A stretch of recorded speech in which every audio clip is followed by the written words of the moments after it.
I personally feel that energy in many different ways. And it also depends on who I do a treatment on, for example. So if I work with someone who is highly visual, then I might also, because of that interconnectedness, my visual imagery might increase. If that person maybe hears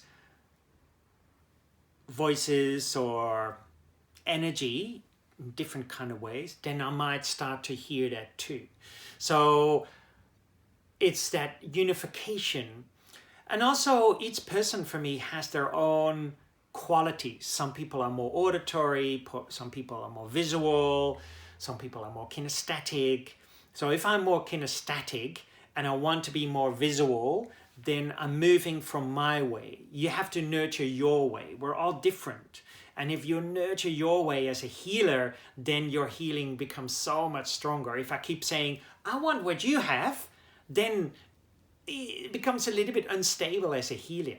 So I feel it a lot as a free flowing of energy through my body, like through my whole body, almost like a current, very soft, sometimes very strong, depending on what's happening. And I feel it also as a state of mind. Sometimes it feels like my whole body is dissolving and there is no France. I look at myself and say, hey, there is this thing, there is this physical body, and yet it feels like there is no France involved. It feels like wide open.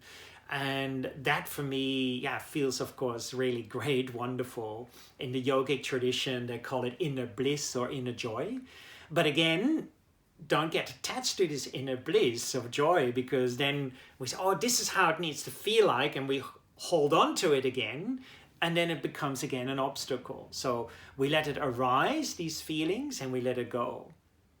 And as a healer, that is that fine-tuning constantly. And this is, for me, why I still have a teacher who guides me into that. I've been doing this full-time now for 23 years, all over the world, America, Asia, Europe, Australia, New Zealand, you name it, Japan, and yet I haven't stopped with my journey. I need to still discover more, see how I operate, see what happens, and dissolve that ego, the I more, so that I can help other people in a much bigger and more open way, without that ego being involved. I always said in the beginning when I was doing it, I was doing treatments on people and my mind was so busy, and I would go, oh, look at their ears. Oh, what is written on that t-shirt? What an interesting earring.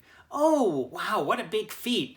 I was doing a treatment and I got so tired after this treatment, not of giving my energy away, but my mind was so busy. I realized my mind was constantly analyzing. And now when I perform a treatment or a healing on someone, there's this unification taking place.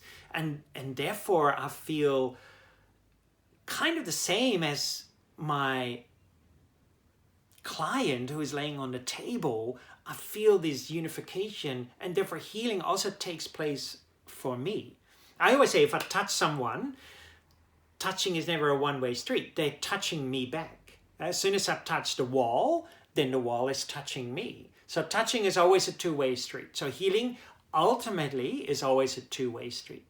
The more we see it as a one-way, it is a beginning, but deeper is really as a two-way street. And then the person you're doing the healing on dissolves, and you dissolve.